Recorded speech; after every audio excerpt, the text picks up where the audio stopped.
Of course, these people in New York City are hardened. If I'm paying $5,000 a month, I'd be pissed off too. Pissed and bitter. I'd be like, every step would be like, how the hell am I going to afford rent? Smallest apartment that currently exists in New York City. Oh, geez. And that's $1,200? This is real. It's a closet. This exists. It's a closet, bro. This is very real. I've said this before. New Yorkers are in a cult. They all believe it's perfect. They're all just like, nah, it's great. Look at like Friends. These people have apartments the size of like warehouses, and they're all just like a coffee barista, or they're an actor who's part-time. And it's like, how the hell do you afford this apartment? Why invest $100,000 to renovate an apartment when you can only raise the rent $100,000? Rent is too damn high, brother. Rent is too damn high. I feel like everything's too much these days. Like for real, we went to coffee today, just coffee, and we spent like $25.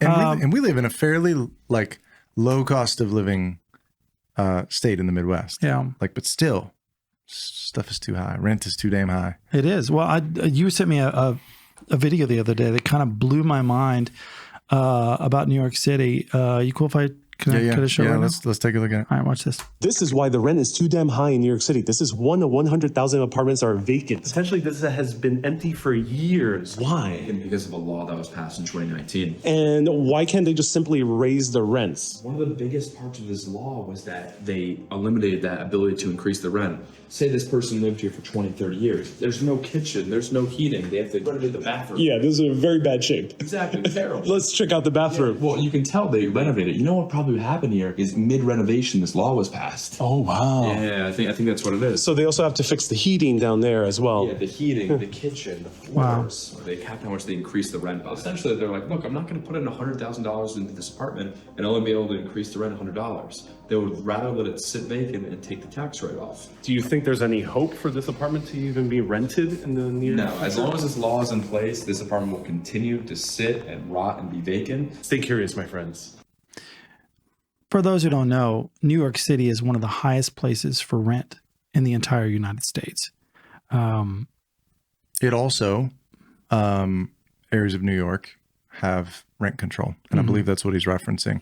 And I want to come back to that. Do you have information on rent control? Yeah. Okay, but let's watch this towards the end and we'll come back to that because I think there's some other aspects to this conversation that we should cover. But you notice how in the beginning he says rent is too damn high. This is why the rent is too damn high in New York. This is why the rent is too damn high. So this podcast is titled Rent is Too Damn High. And it's true. And it is true. But I was unaware of this. I knew this video existed.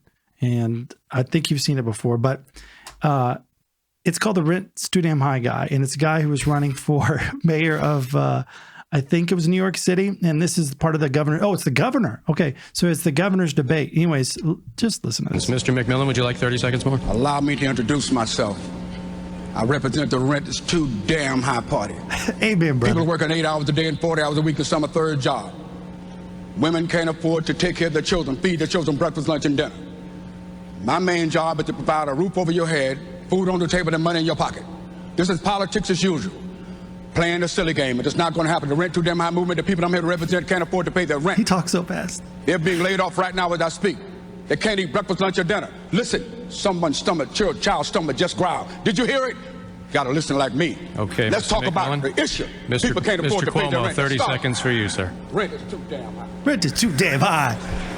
What sucks, man? Thank you. What's this, like the early 2000s? Yeah, right. They had no idea what was coming.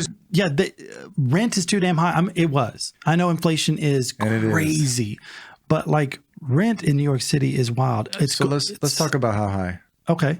You got that right? You got those numbers? Or did let's watch this video that I found. It's a studio apartment in Midtown West, New York City, $1,200, and this is what you get for $1,200. This is what you can get for $1,200. So today I'll be showing you the smallest apartment that currently exists in New York City. Check this and that's out. $1,200. The smallest apartment that exists in New York City. This is real. It's a closet. This exists. It's a closet, bro. This is very real. Whoa. It's 9 by 6. Oh, that's claustrophobic. This is real. You got a closet. Oh man. It's real, but no space for anything besides a bed. That's a closet, bro. The unit might be small and very unsightly, but at the end of the day, for what you're paying, you get to it's probably live your life now. in New York City. every unit in the building is like this, by the way. Here's the shared bathroom. If you're interested in this, don't hesitate to reach out. But yeah, don't reach out. It's a shared bathroom. Wow. Yeah. So I'm just going to share something personal for you and everyone. Oh no. So the house that we're in, so my house here in the Midwest, we've got 3 acres, pretty medium house, like nothing special about this house.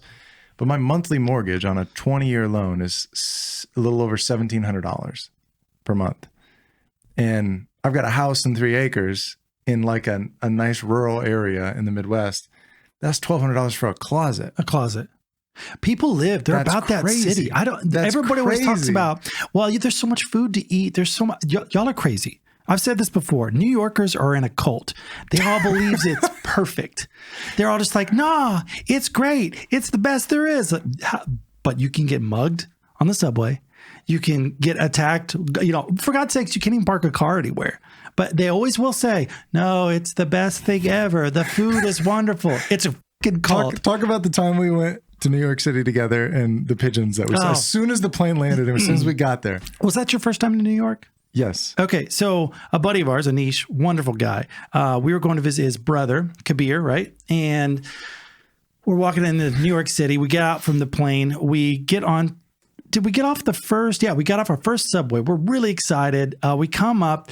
This is Dave's first time in New York City. I'm like, Big Apple. The Big Apple, beautiful big towers. And down on the ground is this dead pigeon laying on its back. Sadly, just succumbed to the life of New York City. Yeah. And on top of the pigeon was another pigeon banging the hell out of that thing, making love like Barry White himself was singing in his ear. Like, bro, it was a sick scene. And you look straight at the bird, you're like, what the hell? I was like, welcome to New York City.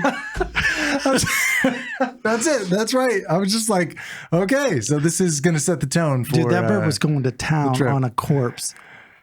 Ugh, yeah, it was gross. But big leap to the next topic. They do have good food though in New York. They do.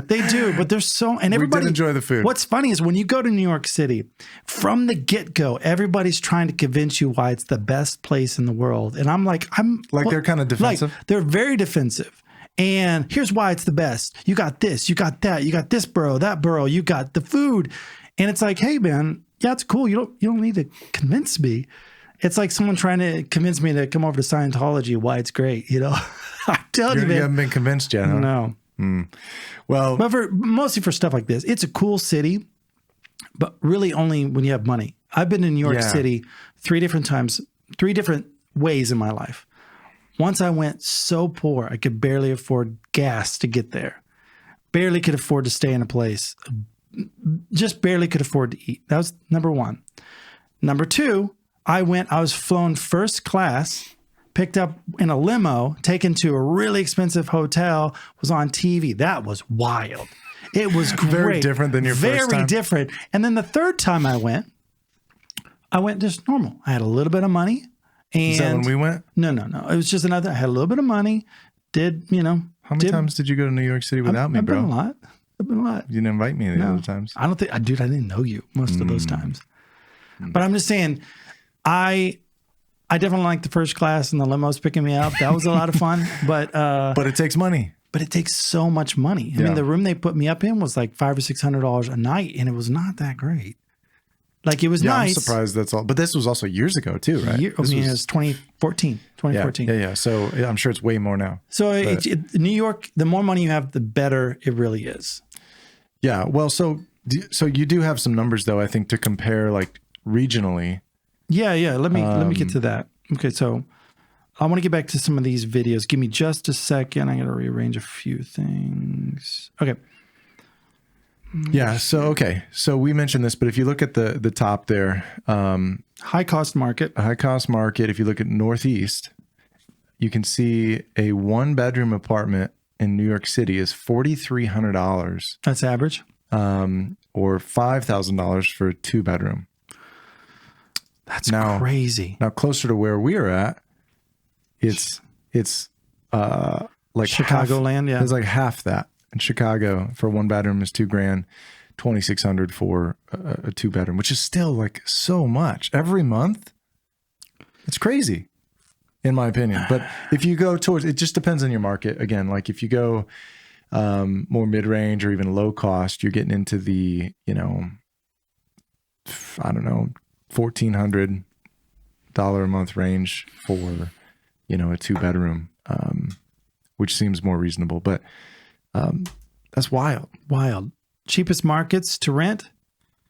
Wichita. Yeah, of course, Kansas. $680 for 1-bedroom. I mean, That ain't bad. that ain't bad at all. But it's Wichita. I don't think there's. Which is funny. I'm not paying much more than that. I have a nice condo, 2 bedrooms, 2 bath, a basement, a garage. Your place is nice. I mean, it's not perfect, but it's not bad.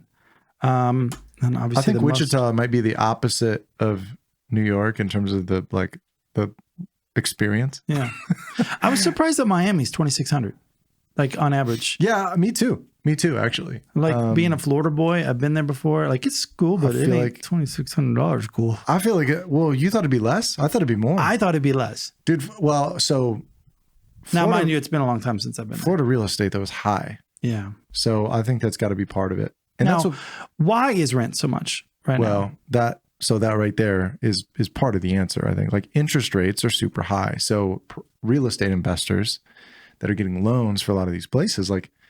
It makes no sense to buy commercial real estate or you know, investment property in the form of residential real estate if the rent won't cover your payment. And so like when interest rates are high, which they are to purchase a property, your rent is going to be high. That's just. Well, it didn't have a lot to do with supply and demand as well. Also that too, yes. Because like when you think about New York City. And in Florida, it's really high because hurricanes come through and just wipe them out occasionally. There's like insurance companies that won't even operate in Florida anymore. They've pulled out. Which I've randomly I heard that State Farm is thinking about like pulling out of California. That's talk. Yeah. That's not important to this podcast, but that was kind of interesting. They kind of made a threat to. Why? Because California's crazy? I think it's crazy, but wildfires and like just the red tape. But it goes back to even like with New York City, man, working with the unions. Working with the city's red tape is crazy. Just to get a building built might be millions of dollars before you even start. Just the getting through the permitting, paying the right people off, getting this stuff done, buying the right, you have to buy sky rights from other people. So if you don't have if you don't have enough in your area, you have to buy them from another area so you can technically imaginary pull it over your building. And so people make money by selling the sky rights. That's wild. That's stupid. It's crazy. So you're saying like vertically in space. Like there's buildings that are capped. So a lot of historic places will sell that space above them for millions and millions of dollars, and the other people can just pull it right over their building and. Oh, okay. Yeah. I thought you were talking about like the view. Well, that's what you're doing. You're buying the view, but like you literally have to buy the airspace. Yeah, in order to build up into it. Yes. Yeah. So it's not just you're not just buying property horizontally. Right. It's made up like ways 3D. To exchange money. Well, so all of that goofy red tape. But it's leaving to small, like people aren't building. Yeah. But a lot of that like big city regulation and red tape does contribute to some of the rental issues too. Like we had, we were talking about this a little bit offline, but I have heard of real estate investors that are like big time, like wanting to spend hundreds of millions of dollars to revamp like a mall in these big cities, right in a residential area and convert it to residential real estate.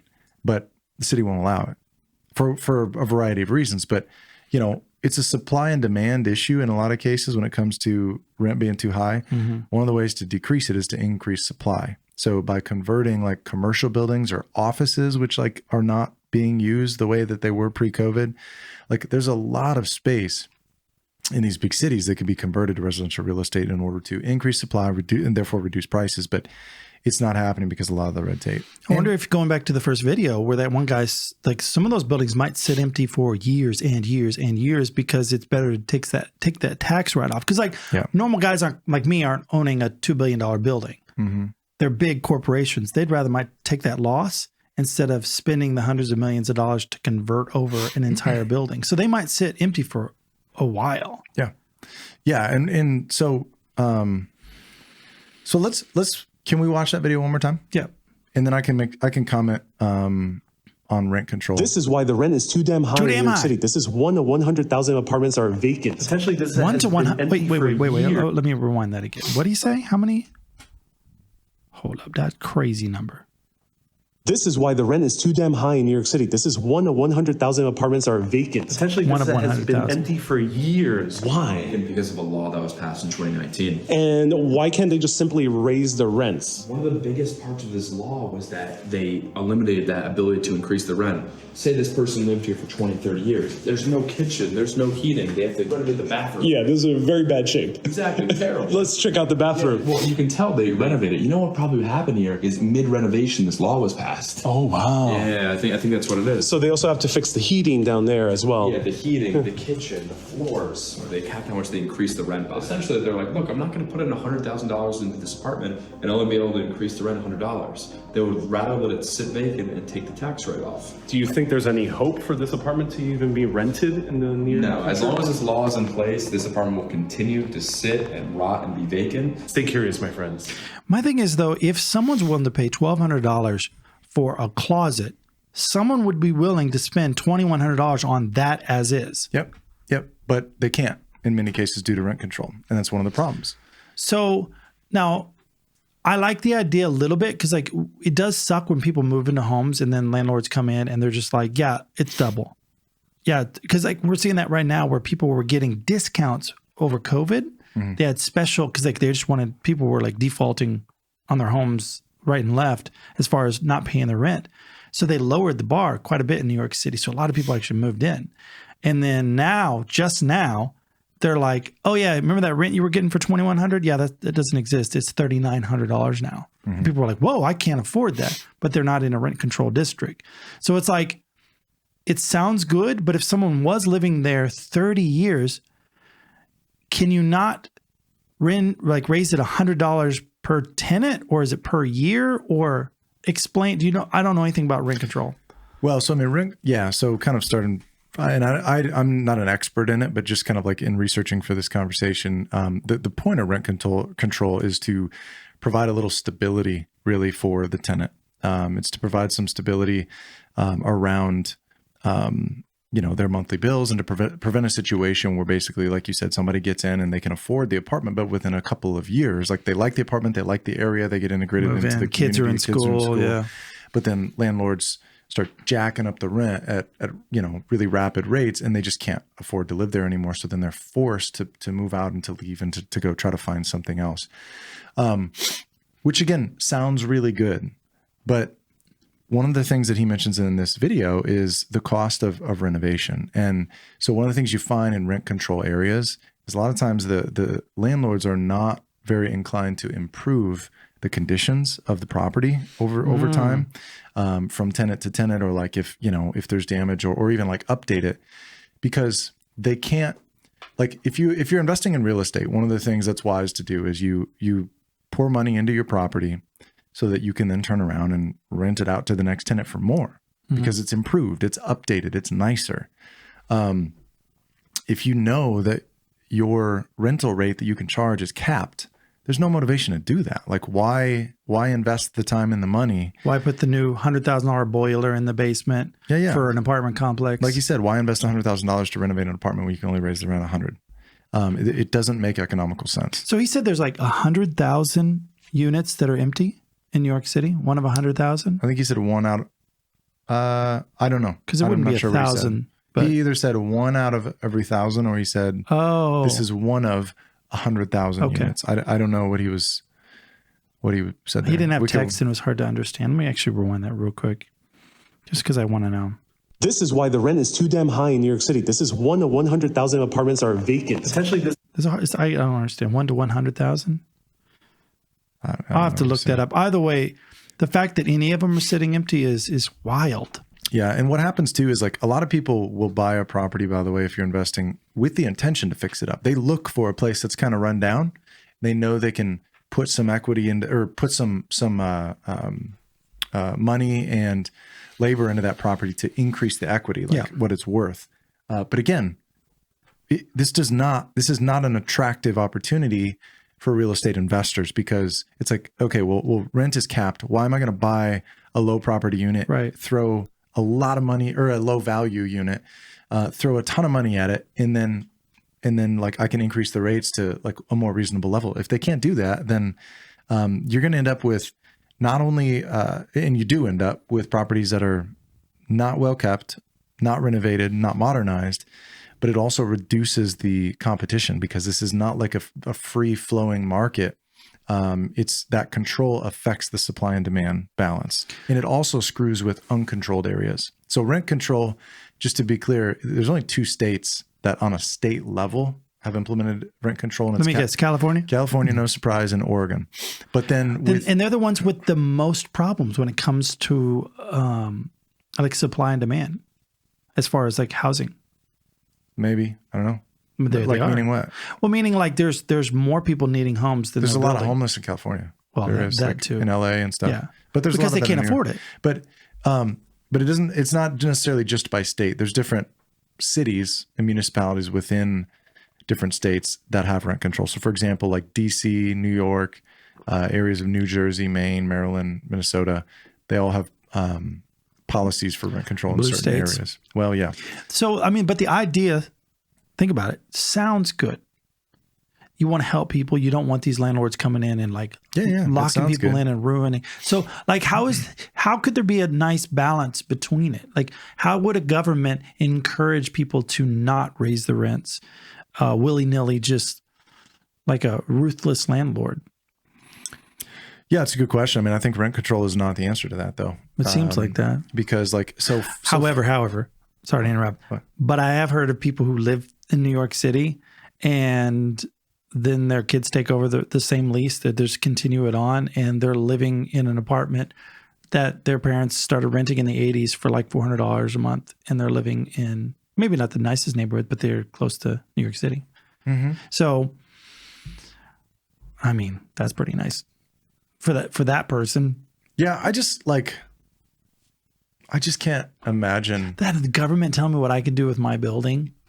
And when it comes to like safety. Yeah. I mean, the government tells you what you can do with all kinds of things. But I know. In terms of like paying rent and paying $5,000 or more to live in New York, I don't want to live in New York that bad, but like, that's so much every month. I don't get paid enough for that. No. I literally can't afford that. I want you to watch this video. Not only is it like ranging from $4,300 to $4,800, here's some other issues that they're having to deal with. Check this out. Another challenge for New Yorkers is the requirement that they earn 40 times the rent when applying for an apartment. 40 times. With the median asking rent in Manhattan around $4,000, that means the minimum income to qualify for an apartment at that price is $160,000. Interesting. The median household income in New York City is $67,000. That's crazy. If an applicant doesn't meet this requirement, they need to find a guarantor who makes at least 80 times the rent to co-sign their lease. So my roommate and I Can you go back really quick? Yeah. It was $4,800. I want to see the median household income in New York City is $67,000. How is that? How is the median household income in New York City $67,000? I mean, there's a lot of people barely making it, man. So a lot of the people, from what I look from researching this, they're having to like 3 or 4 people living in small apartments just to barely afford it. I'm picturing that $1,200 unit you showed me. Well also 3 or 4 people living in. But here's the thing: like, look at like Friends or How I Met Your Mother. These people have apartments the size of like warehouses, and they're all just like a coffee barista, or they're an actor who's part time, and it's like, how the hell do you afford this apartment? That's also why I think they reference rent control. That's also why they're all like 40 and living in the same place together. Yeah, I mean, you'd have to. But look at this next part. If an applicant doesn't meet this requirement, they need to find a guarantor who makes at least 80 times the rent to co-sign their lease. So my roommate and I toured this apartment. It was $4,800 for 2 bedrooms and 1 bathroom in downtown Brooklyn. And it had everything that we wanted, but we didn't meet the criteria of making 40 times the rent in our income. 40 times. Isn't that crazy? 40 times the rent. Wow. Isn't that crazy? And that place was what, 4,800? 4,800. And that's like average for what we saw. Like, so that's then both together less didn't than- make 40 times. Yeah. Well, so here's the thing, like a lot of New York City, so you're limited on your options. It's almost like an island in a way. Like it's almost like like having an apartment on an island because it's so difficult to get in and out. The idea that you can just live in the suburbs and like commute and work in the city is like a nightmare. Yeah. Like that you would have to get in and out of the city every day. It's crazy. It would take way too long. I think some people do it, but Well, like Kabir's place in New York City was a nice little apartment. I think that was, yeah, I guess I probably shouldn't say where it's at, but Yeah, no, but like it was a nice place, great location to a lot of things, a lot of food, a lot of music, a lot of like life. yeah, it was happening. a good area. But it was like $1 million plus apartment, probably. That's my guess, if not more. You know, and you look at it, and it's just like this is nice, but you know, when I think of $1 million, what $1 million could get you in like rural Texas or Kansas, you could live like a freaking king. I just want to also point out it's hard to say the word rural without sounding rural. You can't. Rural Kansas. Rural. Yes. Sorry, distraction. To your point, though, yes, you're 100% right. I mean, but I also, since we're in the music industry, we hear about these people who make it big. They got that first CD that pops off, or that shows how old I am. CD, but they're making money now, so they go get an apartment and they're spending $8,000 to $10,000 a month on this cool apartment. It's just like, what are you doing?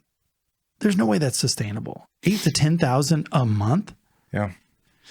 Well, and so what's kind of interesting too, I want to point out, there's an effect that this has on employers because in order to actually draw top talent to these cities, and to actually have so let's say you're an employer that has an office in downtown New York.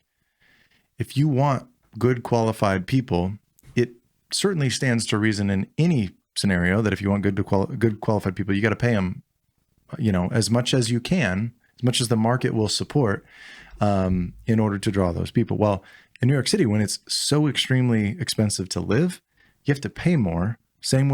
Typically it's the same with LA. It's the same with areas all along the West Coast, in the Northeast. So certainly San Francisco, like Adobe, which has a lot of, as a company, Adobe does a lot of their hiring within the Salt Lake area.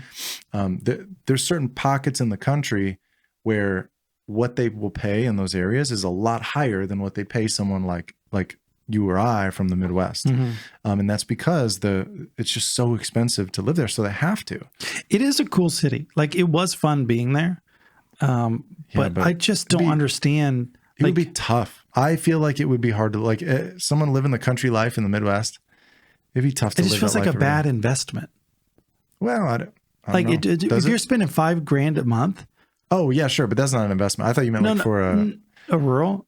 Oh no. I'm talking if I'm in the city and I'm looking and I want to live close to where I work, where it's cool, and I'm spending $5,000 a month.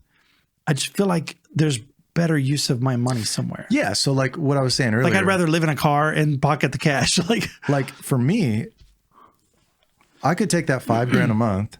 1,700 would go not to rent, but to my mortgage to actually over time pay down my house. So it's an asset that I own. And then the other $3,300 every month, I could throw that towards any variety of investments that would, again, increase in value over time, ideally, if it's a good investment. Just monthly rent, though, to pay that amount of money and just have it go away, essentially. You're paying for that 1 month and then you're done.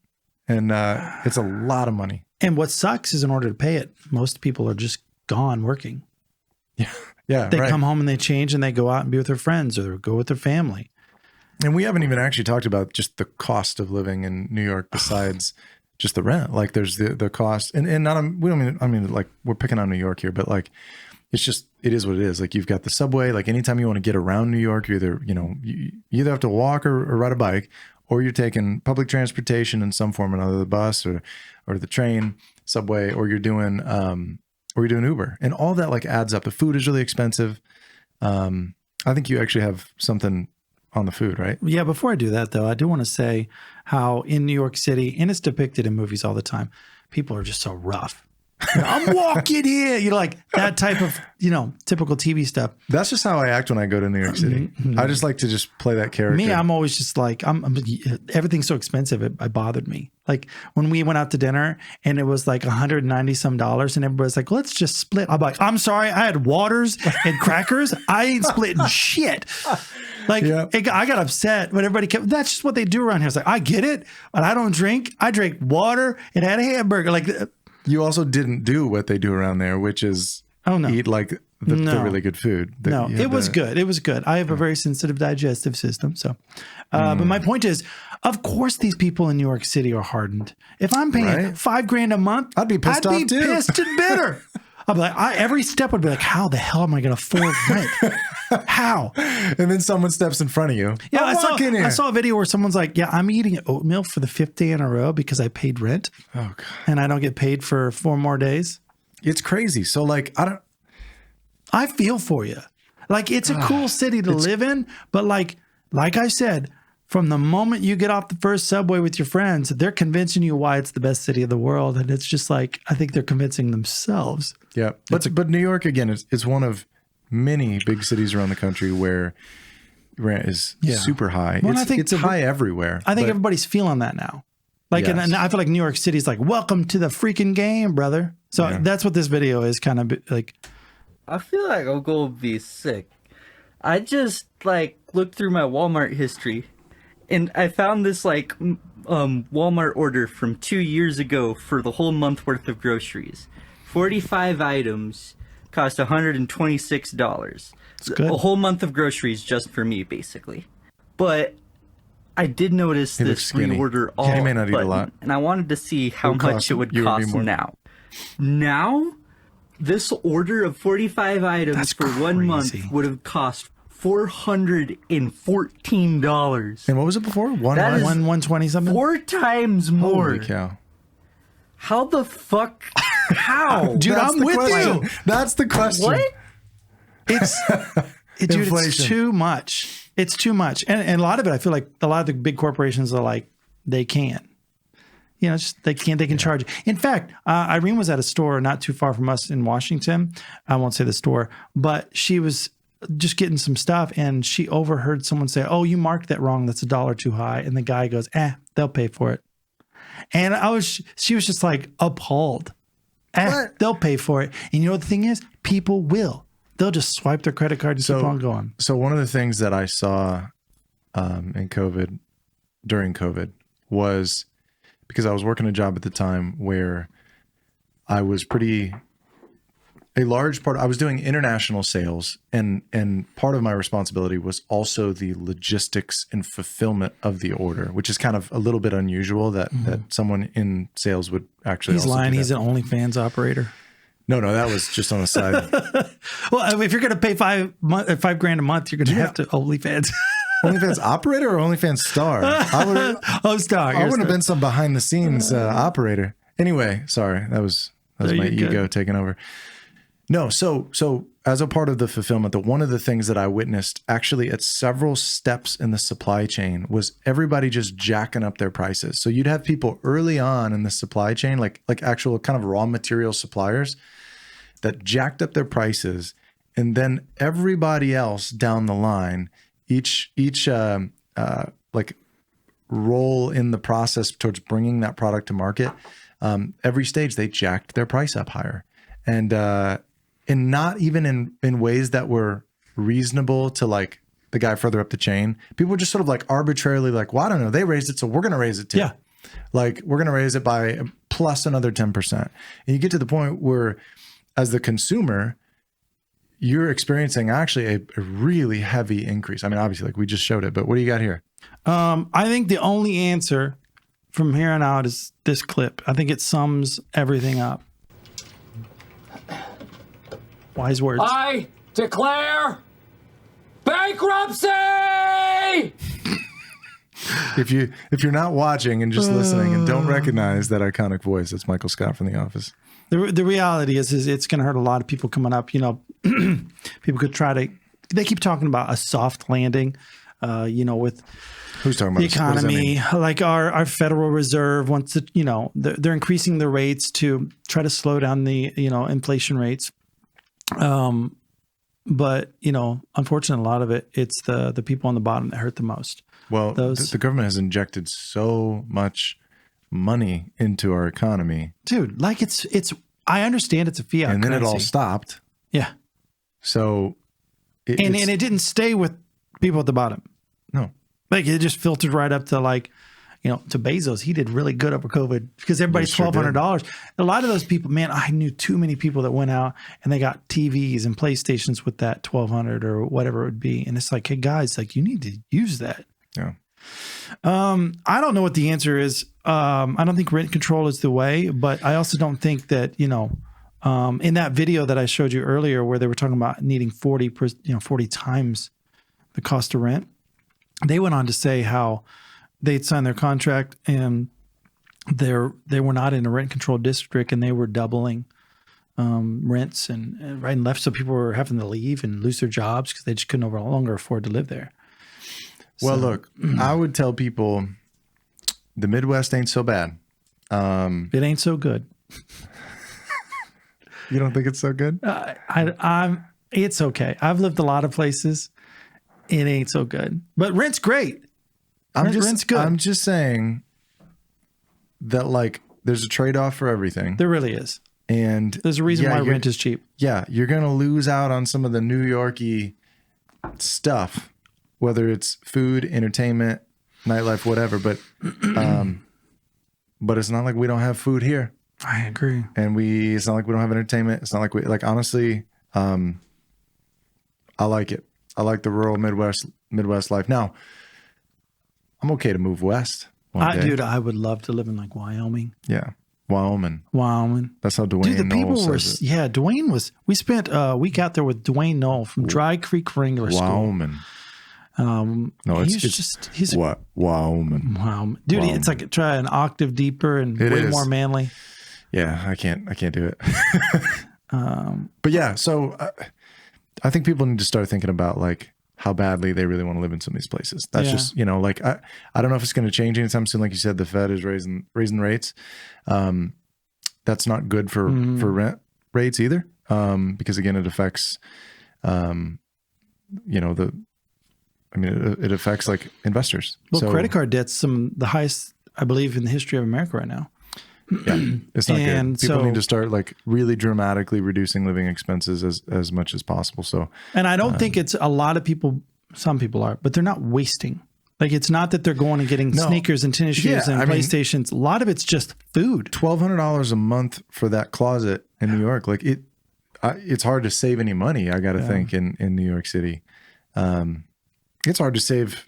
I think anywhere. But I'm just saying, like, shoot, when you got to pay that much for rent, I would be making some serious changes if I was in that situation. Well, over COVID, this is the last thing I'm going to say, then we could wrap it up. But over COVID, when people were fleeing California and coming to places like here, they were like, this house is $200,000? Heck yeah, I'll give $50,000 over asking price to get the bid. And it started like a bidding war in this area. And we had people coming in, they're like, oh my goodness, I bought a house for $400,000. It was great. I'm like, the house was like $200,000 like 4 years ago. Yeah.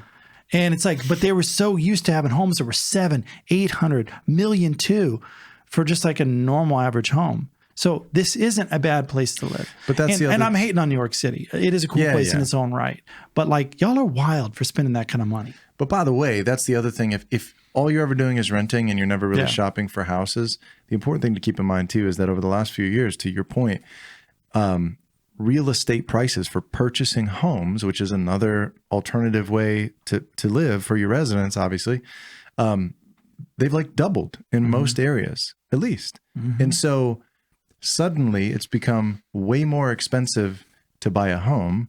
So if rent prices don't increase to sort of match that, then what you're going to have is a whole bunch of people that would normally be buying homes suddenly say, no, that's too expensive. I'm just going to rent. And you have this huge strain on the supply because you have all these people then are like, no, it's way cheaper to rent. Forget buying a house. I think we're actually getting to that point now in a lot of areas, but that strains the rental market. And so in order like for there to be any supply,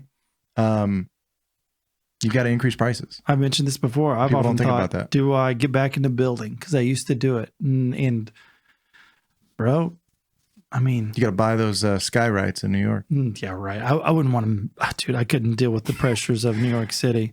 That would be crazy to be on a construction crew in like downtown New York, Oh, like in man. Manhattan or something. It'd be Like, wild. Jeez. I'm on break.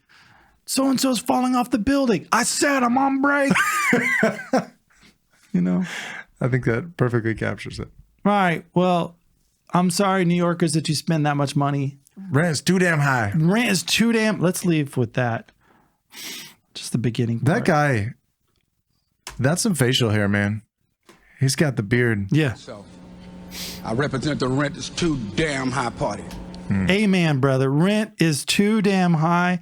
And with that, I think we're out. Yeah, I feel for you guys. Yeah. Let us know how much you spend on rent.